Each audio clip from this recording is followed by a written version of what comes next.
Siapa yang tak pernah kecewa atau marah kepada orang lain? Atau jangan-jangan di antara kita dan kita semua pernah marah dan kecewa kepada Tuhan. Nah, hari ini kita mau belajar kalau ada kemarahan, kekecewaan kepada Tuhan, boleh nggak sih? Kalau ada dan apa yang harus kita lakukan? Pak Wahyu Pramudia akan menyampaikan hal ini, karena itu teman-teman boleh pantengin dari awal hingga akhirnya. Selamat menyaksikan. Iya, selamat malam rekan-rekan yang menyaksikan tayangan dari Bara Digital Ministry ini, baik secara live maupun yang akan menyaksikannya lewat rekaman yang tersedia di YouTube. Sebagai seorang pendeta jemaat, saya sering menangani kasus-kasus konseling yang ujung-ujungnya adalah ungkapan kekecewaan dan kemarahan kepada Tuhan. Misalnya ketika seorang ayah di akhir dari kehidupannya ternyata anaknya dipanggil lebih dulu dari dia, padahal dia yang bergumul dengan sakit yang cukup parah. Di situ ada ungkapan kekecewaan dan juga kemarahan kepada Tuhan. Mengapa anakku yang lebih muda, lebih sehat, justru diambil Tuhan lewat peristiwa kecelakaan yang memilukan hati. Belum lagi seorang ibu yang bercerita, mengapa doanya selama ini untuk pertobatan sang suami ternyata tidak dikabulkan Tuhan. Tambah berdoa Pak WP, tambah suami saya menjadi-jadi di dalam ketidaksetiaannya. Jadi apa gunanya saya bergereja, apa gunanya saya memohon kepada Tuhan. Begitu pula pernah terjadi dengan sepasang pasutri yang sangat marah kepada Tuhan dan kecewa luar biasa karena sekian lama mereka menjalani pernikahan, belum punya anak, dan pada tahun ke-7 atau ke-8 dikaruniai anak, tetapi anak itu hanya berumur beberapa bulan. Mereka mengatakan, Pak, perasaan kami seperti dinaikkan, dilambungkan, lalu di-smash dengan tajam ke bawah. Hancur, berantakan. Ya, kita harus mengakui bahwa di dalam relasi kita dengan Tuhan, kadangkala ada kekecewaan yang mengambil bagian di dalamnya. Kekecewaan adalah jarak antara harapan, kalau kita mengharapkan segini, kenyataannya segini. Nah, jarak antara harapan dan kenyataan ini menimbulkan kekecewaan. Harusnya sembuh, mintanya sembuh, kenyataannya meninggal. Ada jarak menimbulkan kekecewaan. Sudah didoakan dengan harapan akan kembali pulih rumah tangga. Realitanya enggak kayak begitu, ada jarak yang namanya kekecewaan. Ya, kekecewaan adalah jarak antara harapan kita yang kita tumpukan kepada Tuhan dengan realita kehidupan sehari-hari. Semakin besar harapan, tetapi realitanya nggak seperti itu, kita mengalami kekecewaan. Dan kadangkala kekecewaan itu diekspresikan bukan hanya dalam bentuk perkataan, tetapi dalam bentuk kemarahan. Orang bisa menjadi sangat marah dan berkata, sudah nggak usah pelayanan lagi, sudah nggak usah ke gereja lagi, sudah nggak usah ikut Tuhan lagi, kalau hasilnya seperti ini buat apa? Disadari atau tidak Bapak Ibu, kemarahan, kekecewaan, seringkali mewarnai relasi kita pribadi dengan Tuhan. Nah, bagaimana kita harus berurusan dengan perasaan kecewa dan marah kepada Tuhan? Bagaimana kita harus mengatasinya? Nah, saya ingin kita belajar dari pengalaman seorang nabi yang pernah mengatakan kalimat seperti ini.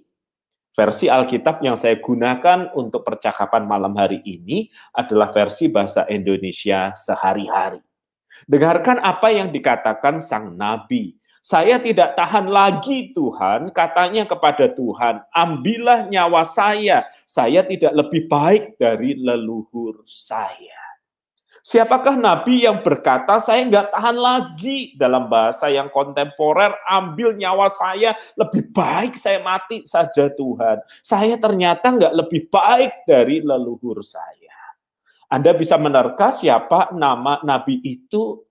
Ya, Anda nggak salah terka, namanya Elia.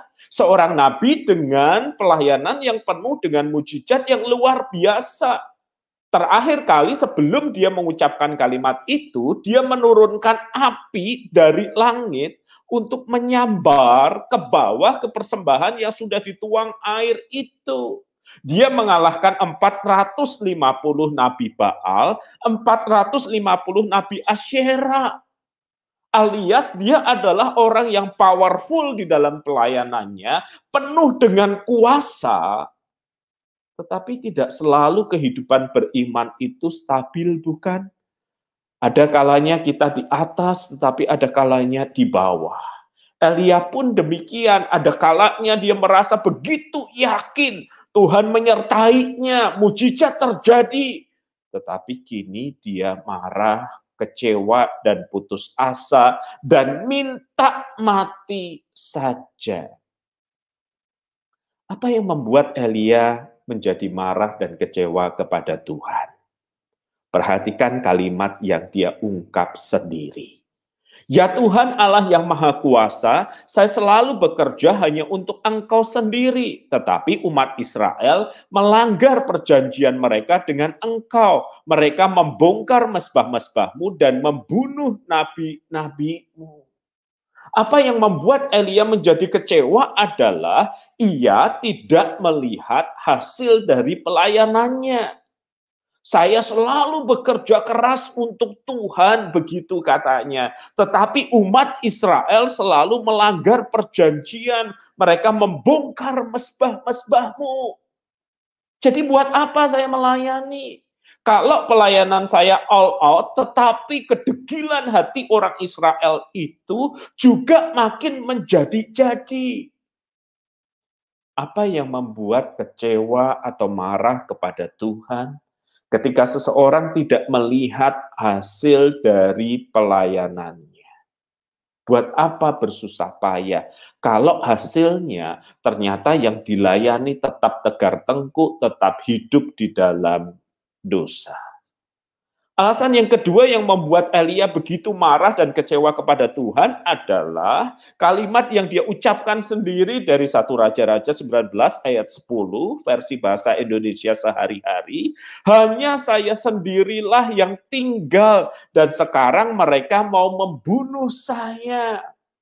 Sudah merasa gagal karena tidak ada hasil dari pelayanannya, kemudian dia merasa tidak ada seorang pun yang mengerti pergumulannya. Tinggal saya sendiri dan saya yang satu ini mau dibunuh oleh mereka. Orang bisa menjadi kecewa dan marah kepada Tuhan ketika dia merasa sendiri di dalam pergumulannya. Nggak ada yang ngerti situasi kondisi saya, Pak WP. Nggak ada yang memahami apa yang saya rasakan. Nggak ada yang memahami apa yang saya alami. Nah, bertitik dari pengalaman Elia, kita bisa mengerti seorang manusia, seorang hamba Tuhan sekalipun bisa menjadi kecewa dan marah kepada Tuhan ketika ia tidak melihat hasil dari pelayanannya. Dia tidak merasa ada yang bisa mengerti pergumulannya. Ia merasa seorang diri. Lalu bagaimana Tuhan berespons terhadap nabinya, terhadap hambanya yang begitu marah dan putus asa sekaligus kecewa sampai minta mati. 1 Raja-Raja ayat 19, pasal 19 ayat 11 dan 12 mengatakan kalimat ini. Lalu Tuhan lewat di situ didahului oleh angin yang bertiup kencang sekali sehingga bukit-bukit terbelah dan gunung-gunung batu pecah, tetapi Tuhan tidak menyatakan diri dalam angin itu. Jadi setelah Elia berdiri dan kemudian lewat angin yang bertiup kencang, begitu kencang sehingga bukit batu terbelah, gunung-gunung batu pecah, situasi bisa menjadi begitu menakutkan dan mencekam, sama seperti sejarah Israel. Tuhan pernah memakai angin yang kencang itu untuk menghukum orang Israel. Tetapi Alkitab mengatakan tidak ada Tuhan dalam angin itu. Dia tidak datang untuk menghukum. Sesudah angin itu reda, terjadilah gempa bumi, tetapi dalam gempa pun Tuhan tidak menyatakan diri. Dalam sejarah Israel, Tuhan pernah memakai gempa yang besar untuk menghukum umatnya dengan kematian yang begitu dramatis dan fatal. Tetapi Alkitab mencatat, Tuhan tidak menyatakan diri juga dalam gempa itu. Tuhan tidak datang untuk marah, Tuhan tidak datang untuk menghukum, Tuhan tidak datang untuk memurkai. Kemudian datanglah api, tetapi pun Tuhan tidak berada di dalam api itu. Tuhan pernah menurunkan api untuk menghukum Israel yang tidak setia kepada mereka. Tetapi kini pun tidak ada Tuhan. Jadi Tuhan tidak datang di dalam segala pengalaman yang menggetarkan, menakutkan untuk menghukum. Dan Alkitab mencatat, sesudah itu suasana menjadi senyap. Lalu terdengar suatu suara yang kecil, lembut. Ketika umatnya, ketika nabinya marah dan kecewa dan pengen mati, Tuhan tidak datang untuk menghukum. Dia berbicara dengan suara yang kecil dan lembut. Dia berbisik sebagai sebuah tindakan simbolis. Kalau kita berbisik dengan seseorang, kita mesti dekat dengan orang itu. Tidak mungkin orang berbisik jarak jauh. Kalau berbicara jarak jauh namanya berteriak, bukan berbisik. Dan kalau Tuhan berbisik, berarti Tuhan ingin dekat dan akrab bagi hambanya yang marah dan kecewa. Dan di dalam kedekatan itulah Tuhan bersabda kalimat seperti ini. Tetapi 7.000 orang di Israel akan kuselamatkan, yaitu orang yang tetap setia kepadaku dan tidak pernah sujud menyembah patung Baal atau menciumnya. Setelah Tuhan berbicara sebagai sahabat dengan suara yang kecil dan lembut yang berbisik itu, Tuhan mengatakan ada 7.000, bukan 7 orang, bukan 70, bukan 700, ada 7.000 orang yang tetap setia kepadaku, tidak pernah menyembah Baal karena pelayananmu, Elia. Tuhan menjawab nabinya dengan berkata, aku tahu persis hasil pelayanan. Engkau mengatakan tidak ada seorang pun yang taat dan setia. Tetapi Tuhan berkata ada 7.000 orang yang tidak pernah sujud menyembah Baal. Saudara-saudara, manusia itu terbatas di dalam mempersepsi realita. Bahkan seorang hamba Tuhan itu terbatas untuk melihat kenyataan. Dia merasa pelayanannya gagal, tidak berhasil, tidak ada seorang pun. Tetapi di mata Tuhan, Tuhan berkata ada 7.000 orang. Dan memang kerap kali Tuhan menyembunyikan hasil pelayanan kita supaya kita tidak tergelincir dalam kesombongan. Dia hanya memperlihatkan sebagian hasil dari pelayanan kita supaya kita tidak putus asa, supaya kita tidak frustasi, supaya kita dapat terus menjalankan pelayanan ini. Ketika hambanya marah dan kecewa dan berkata, tidak ada hasil dari pelayananku, Tuhan berkata, aku tahu hasil dari pelayanan. Yang kedua, Tuhan berkata dari 1 Raja-Raja 19 ayat 15, kembalilah ke jalanmu, engkau harus mengurapi Hazael menjadi raja atas Aram, juga Yehu cucu Nimsi haruslah kau urapi menjadi raja atas Israel, dan Elisa bin Sarfat dari Abel Mehola haruslah kau urapi untuk menjadi nabi menggantikan engkau. Ketika sang nabi berkata, aku sendirian, tidak seorang pun mengerti hasil dari pelayananku. Tuhan memberi seorang rekan, bukan untuk memecat yang lama, mengganti dengan yang baru, tetapi di antara Elia dan Elisa ada bertahun-tahun mereka melayani bersama. Ada fase di mana pelayanan mereka overlapping, Elia ditemani Elisa, Elisa belajar dari Elia sang seniornya, sampai kemudian pelayanan Elia berakhir dengan cara yang begitu luar biasa. Apa yang ingin Tuhan katakan lewat kalimat seperti ini? Tuhan berkata, aku tahu persis hasil pergumulanmu. Karena itu kuberi engkau rekan. Jadi apa yang harus kita lakukan ketika kita merasa kecewa dan marah kepada Tuhan? Yang pertama, tengok kembali harapan kita. Tengok kembali kenyataan yang ada. Apakah kita mengharapkan sesuatu yang benar-benar Tuhan janjikan, atau sesuatu itu untuk memenuhi hawa nafsu kita sendiri? Tengok ulang harapan kita. Lihat kenyataan yang ada dengan cermat. Dan yang harus kita ingat adalah apapun yang kita alami, situasi seperti apapun, Tuhan itu mengerti pergumulan kita. Jadi lebih baik datang kepadanya dengan berterus terang daripada menjadi pahit dan kemudian lari. Apa yang membedakan antara Yudas dan Petrus? Kita tahu kisahnya. Yudas menyesal lalu mengakhiri hidupnya dengan bunuh diri. Petrus juga menyesal dan menangis, tetapi dia tetap ada di dalam komunitas orang percaya dan Tuhan menjumpai dan memulihkannya di situ. Merasa kecewa, marah kepada Tuhan adalah bagian dari relasi kita dengan Tuhan. Wajar. Tetapi biarlah di dalam segala kemarahan dan kekecewaan, kita tidak lari menjauh, tetapi kita tetap bersungguh-sungguh mencari Tuhan.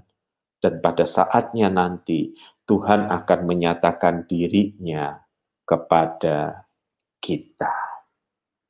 Saya berhenti dulu pada bagian ini, Pak Buastoni. Barangkali ada hal-hal yang ingin rekan-rekan tanyakan, silakan.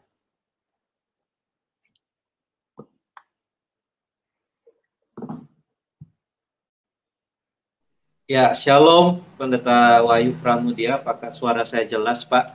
Sangat jelas terdengar, Pak. Silakan.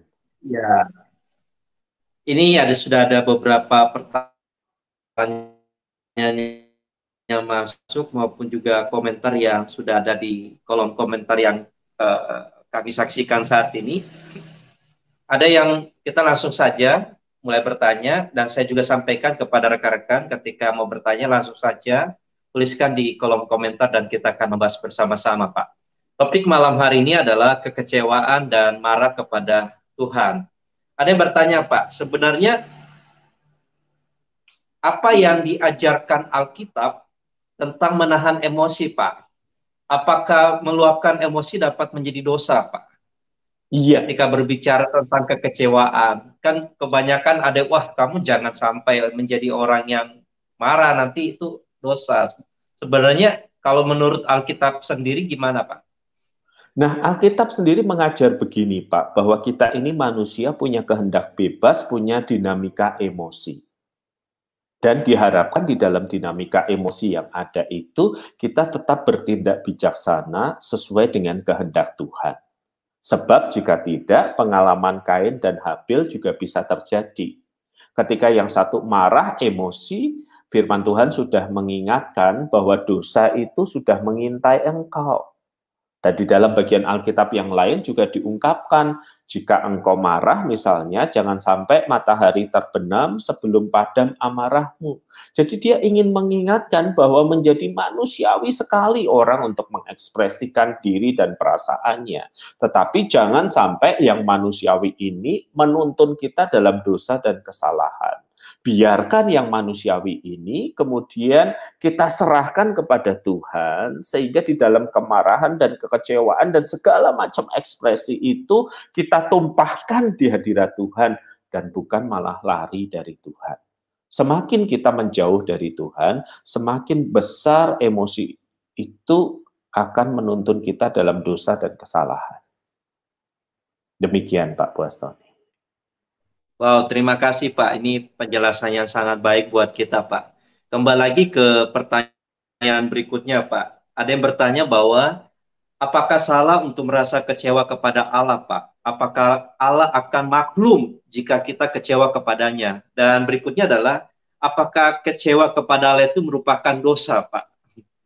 Iya. Kemudian Satu dikaitkan kalau seperti ini, Pak. Waktu bangsa Israel keluar dari tanah Mesir kan mereka kadang-kadang bersungut-sungut, kecewa, kemudian pada akhirnya berputar-putar di padang gurun. Nah, ada yang menyatakan, wah kalau kamu kecewa nanti kayak bangsa Israel loh, harus berputar-putar di padang gurun dan sebagainya. Iya.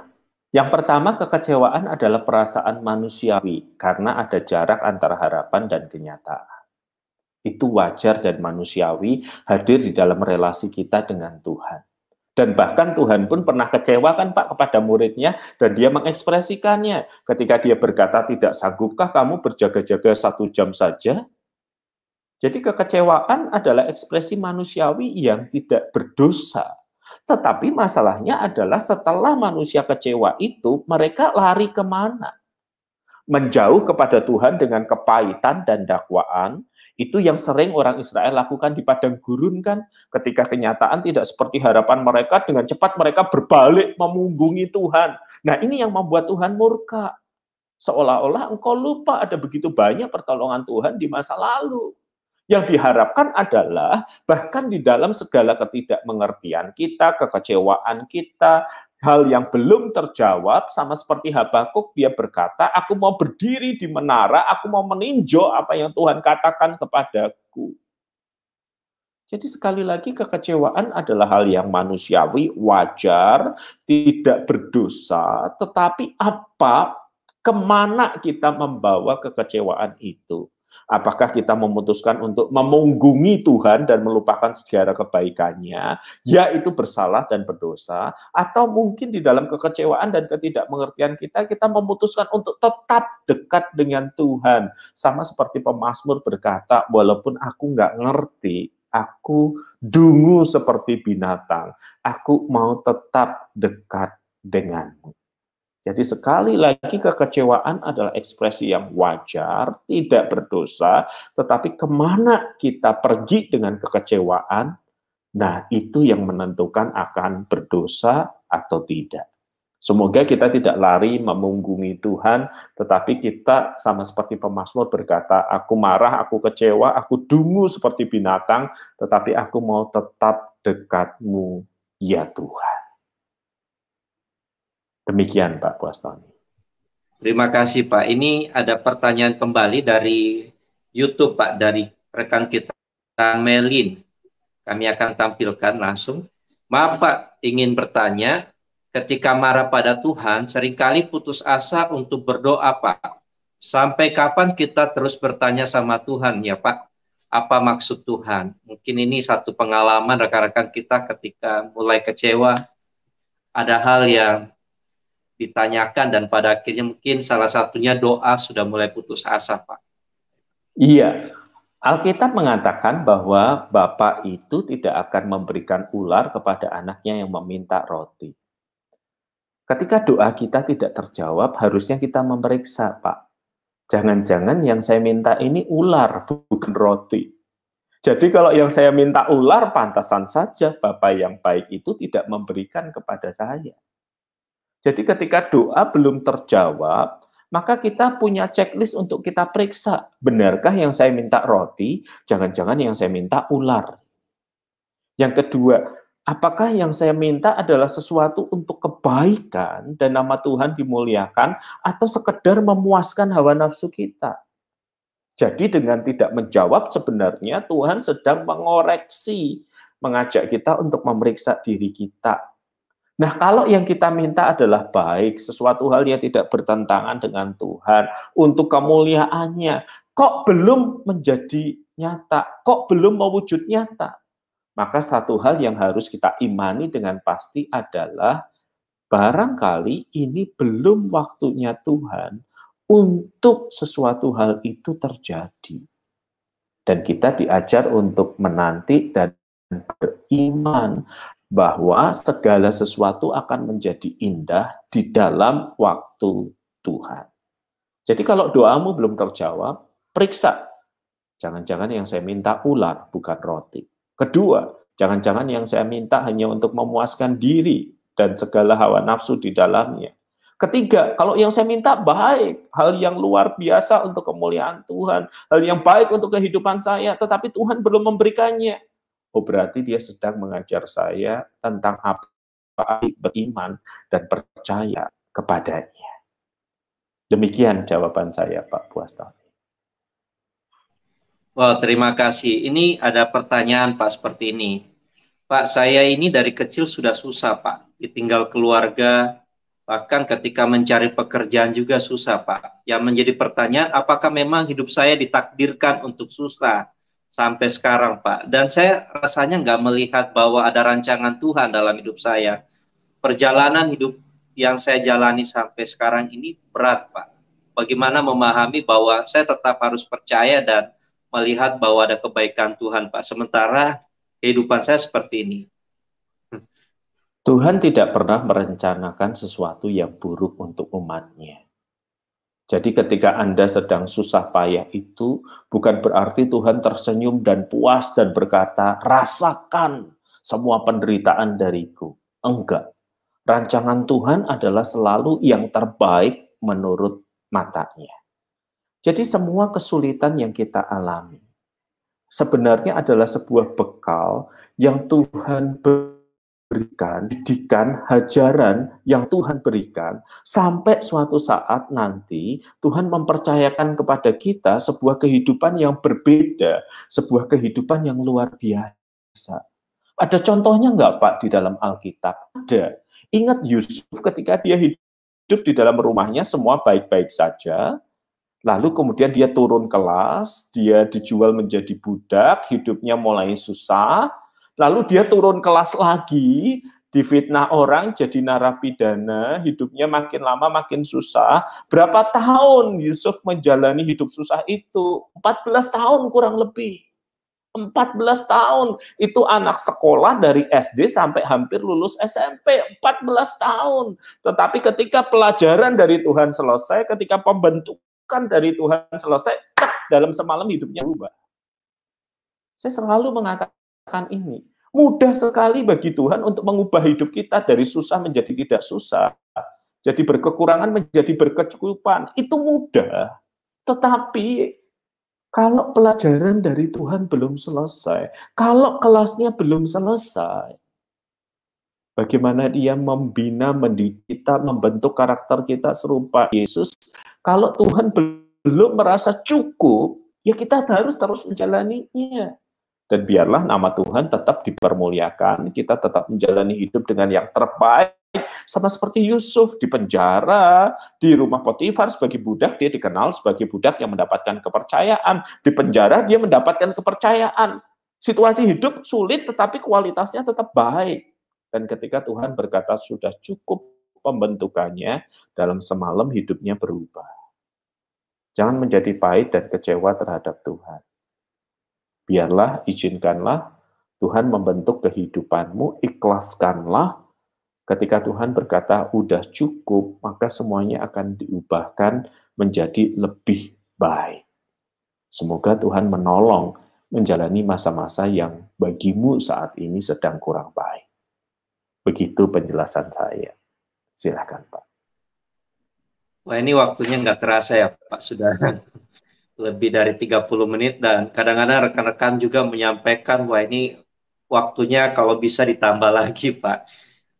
Ada komentar yang masuk, Pak. Saya akan coba tampilkan satu komentar dari rekan kita koleksi novel, Pak.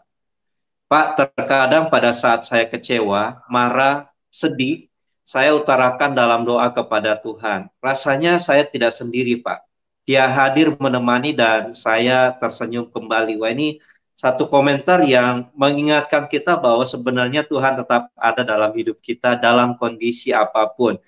Baik, kembali ada satu pertanyaan Pak dari Instagram, dari rekan kita Oscar Paulina.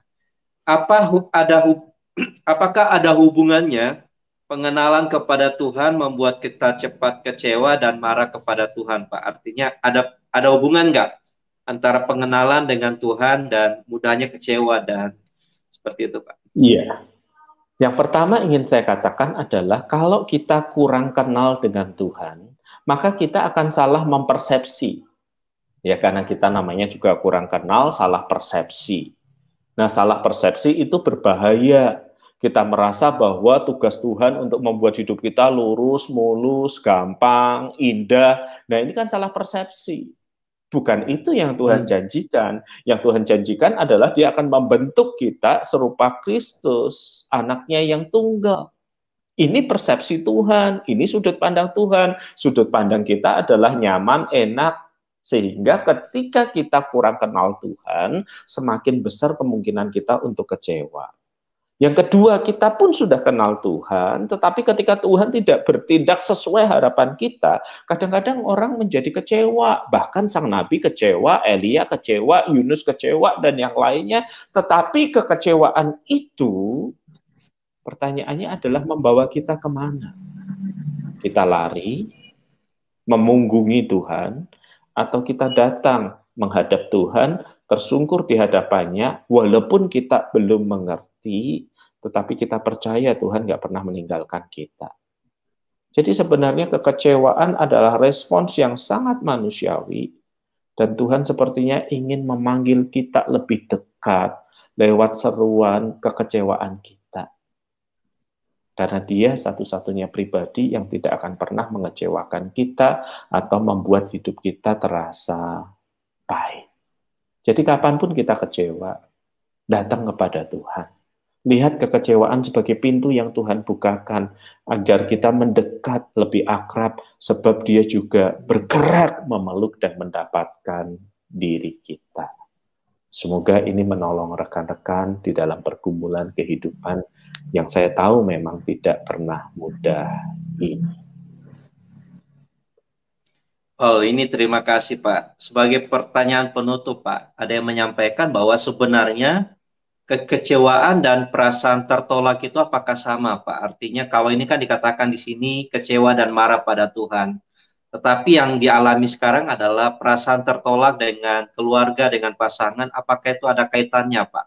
Sehingga Iya. membuat hidup itu semakin jauh dari Tuhan. Dan bagaimana cara mengatasi hal ini, Pak? Saya mungkin nggak kecewa kepada Tuhan, tetapi kecewa kepada keluarga. Apakah tetap ada hubungan, Pak, dengan hal ini, Pak? Iya, jadi sebenarnya tiap manusia itu kan membutuhkan penerimaan dan afirmasi dari pihak lain. Ketika manusia yang kita harapkan orang terdekat tidak bisa menerima kita, tidak memberikan afirmasi yang kita butuhkan, kemudian kita kecewa dan marah. Jadi penolakan itu menghasilkan kekecewaan. Bersyukur kalau kita bisa berkata begini, walaupun manusia menolak aku, tapi Tuhan selalu menerima aku. Tetapi sebagian orang kemudian merasakan kalau sama manusia aja ditolak, apalagi sama Tuhan. Nah, padahal Tuhan sendiri berjanji kepada kita, Tuhan sendiri mengajar kepada kita bahwa tidak ada orang yang datang kepadanya akan dibuangnya. Seorang ibu bisa melupakan anaknya, bahkan ketika hal itu terjadi, tapi firman Tuhan, aku tidak pernah melupakan engkau. Dan bukti kasih dan penerimaan Tuhan itu ada di atas kayu salib itu.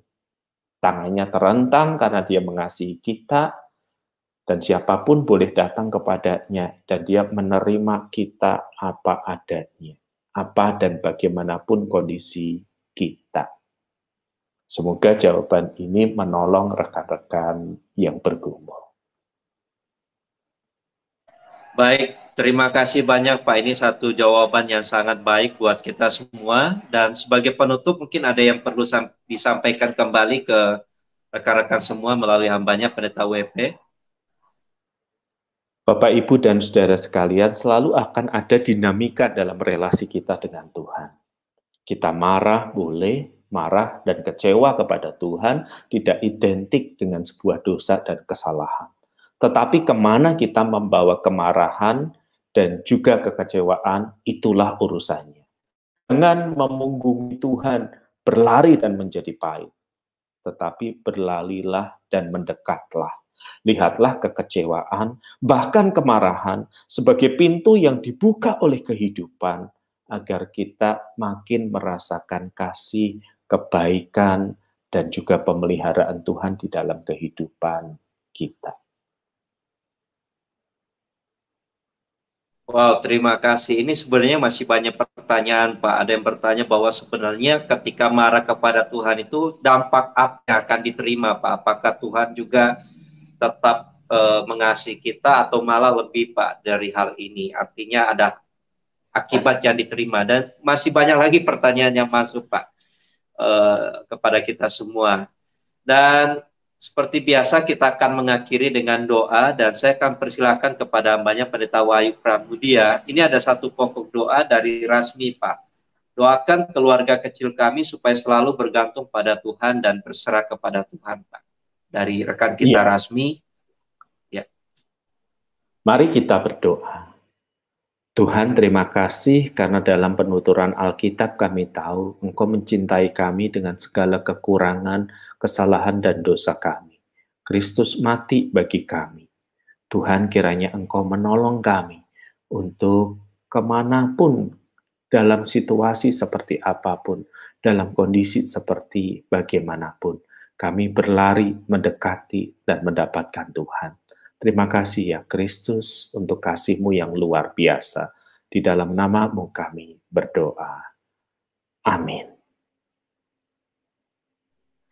Sekali lagi kami menyampaikan terima kasih buat hambanya dan mewakili rekan-rekan semua. Dan juga esok hari kita akan kembali live di jam 7 malam. Dan rekan-rekan juga bisa menyaksikan tayangan ini dari awal sampai akhirnya di YouTube dari Bara Digital Ministry karena kita akan upload langsung. Dan bagi pertanyaan yang belum sempat terjawab malam hari ini dapat juga menyaksikan di YouTube dari Bara Digital Ministry. Ada banyak topik yang sudah disampaikan sebelumnya. Baik, bersama saya dengan Bu Astoni dan segenap tim yang sudah bekerja sama menyampaikan terima kasih dan sampai jumpa esok hari jam 7 malam.